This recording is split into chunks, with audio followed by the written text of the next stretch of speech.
Hello, after A long time നമ്മൾ വീണ്ടും ഒരു ക്രാഫ്റ്റ് വീഡിയോ ആയിട്ട് വന്നിട്ടുണ്ട് കേട്ടോ. അപ്പോൾ ഇത് കണ്ടപ്പോൾ തന്നെ മനസ്സിലായിട്ടുണ്ടാവും എന്തോ ഒരു ഫ്ലോപ്പായ വീഡിയോ ആണ്. പക്ഷേ അത്ര ഫ്ലോപ്പായിട്ടില്ല, എന്നാലും ഫ്ലോപ്പായിട്ടുണ്ട്. എന്താ വെച്ചാൽ ഈ ഒരു ബോട്ടിൽ ഞാൻ പണ്ടൊരു ക്രാഫ്റ്റ് ചെയ്യാൻ വേണ്ടിയിട്ട് എടുത്ത് വെച്ചിരുന്ന ഒരു ബോട്ടിലായിരുന്നു കേട്ടോ. വരച്ച് പകുതിയായപ്പോഴാണ് എനിക്ക് മനസ്സിലായത് നമ്മൾ കൊണ്ട് നടക്കുന്ന പരിപാടിയല്ലെന്ന്. അങ്ങനെ ഇത് കളഞ്ഞിട്ട് പോകുന്നതാണ്. ഇന്ന് എനിക്കിത് ബാൽക്കണിയിൽ നിന്നാണ് കണ്ടുപിടിച്ചത്. അപ്പം കൊണ്ടുവന്നിട്ട് തന്നെ ഞാൻ പിൻട്രസ്റ്റ് മൊത്തം സെർച്ച് ചെയ്തു. എന്നിട്ടാണ് എനിക്ക് മനസ്സിലായത് നമ്മൾ ചെയ്തതിൻ്റെ പ്രശ്നമല്ല, ഇതിൻ്റെ കൂടെ ഒരു കോട്ടും കൂടെ അടിക്കണമായിരുന്നു. അതുകൊണ്ട് ഞാൻ പ്രൈമർ അടിച്ചിട്ടാണ് മേൽക്കൂടെ സെക്കൻഡ് കോട്ട് അടിച്ചേക്കുന്നത് കേട്ടോ. അപ്പോൾ നമ്മൾ ഫസ്റ്റ് ഗ്രീൻ ആണ് കേട്ടോ അടിച്ചേക്കുന്നത്. ആക്ച്വലി പ്രൈമറിന് വൈറ്റ് അല്ലേ അടിക്കേണ്ടതെന്ന് വിചാരിക്കും. പക്ഷേ എന്താ വെച്ചാൽ ഞാൻ ഫസ്റ്റ് ഓൾറെഡി കുറച്ച് ഗ്രീൻ അടിച്ചിട്ടുണ്ടായിരുന്നു ആ ബോട്ടിലിൽ. അതുകൊണ്ടാണ് ഞാൻ പിന്നെ ഫില്ല് ചെയ്തു ഗ്രീൻ വെച്ചിട്ട്. പിന്നെ ഞാൻ ചെറിയൊരു ഫാൻ വെച്ചിട്ട് അത് ഉണക്കിയിട്ടുണ്ടായിരുന്നു കേട്ടോ.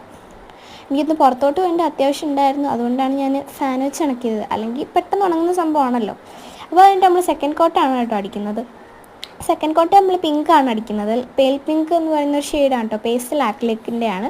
ഞാൻ വേണമെങ്കിൽ ലിങ്ക് കൊടുക്കാം കേട്ടോ. അപ്പോൾ നെക്സ്റ്റ് പരിപാടി എന്താണെന്ന് നമുക്ക് നോക്കാം.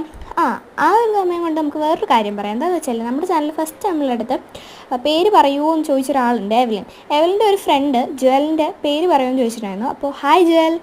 അപ്പോൾ നമ്മുടെ പരിപാടി ഇവിടം വരെ എത്തിയിട്ടുണ്ട് കേട്ടോ. മുള്ളമ്മന്നിയുടെ ഒരു ലുക്ക് വരുന്നുണ്ട്. എന്തായാലും ഞാൻ നടുക്ക് കുറച്ച് സ്ഥലം വിട്ടിട്ടുണ്ട് കേട്ടോ. എന്തിനാ വെച്ചാൽ അവിടെ കുറച്ച് സ്റ്റിക്കറൊക്കെ വെച്ചിട്ട് അലങ്കോലാക്കി കൊടുക്കാമെന്ന് കരുതി.